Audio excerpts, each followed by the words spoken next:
Saudara, dalam sidang Rabu kemarin, Teddy Minahasa duduk di hadapan hakim, bersaksi melawan anak buahnya AKBP Dodi Prawiranegara dan Linda Pujiastuti. Linda alias Anita memberikan pengakuan mengejutkan dalam sidang dengan mengaku sebagai istri siri Irjen Teddy Minahasa.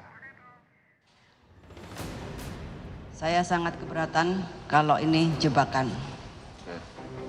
Saya dengan Pak Teddy tidak pernah ada masalah. Waktu saya ke Laut Cina, itu gagal, saya sempat minta maaf.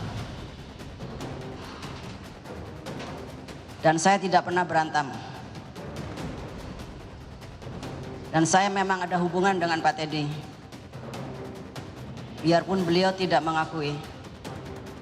Kami tiap hari di kapal tidur bersama. Inilah keterangan Linda yang membuat geger ruang sidang Pengadilan Negeri Jakarta Barat. Linda, yang juga perantara peredaran narkoba, mengaku sebagai istri siri Teddy. Di sisi lain, Teddy mengaku perkenalannya dengan Linda berlangsung di tempat pijat hotel. Sekitar tahun 2005 atau 2006. Iya. Saya saat kuliah di UI, saya bersama teman-teman saya sering kalau selesai kuliah itu sauna atau spa di hotel klasik Pecenongan. Bertemu saudara Linda di resepsionis dari tempat spa itu.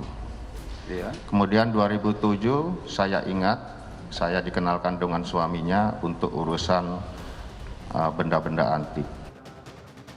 Dalam sidang saksi yang berlangsung Rabu, Teddy menjadi saksi bagi dua terdakwa, yakni Linda dan mantan Kapolres Bukit Tinggi AKBP Dodi Prawiranegara. Teddy juga jadi terdakwa kasus penjualan barang bukti narkoba seberat 5 kg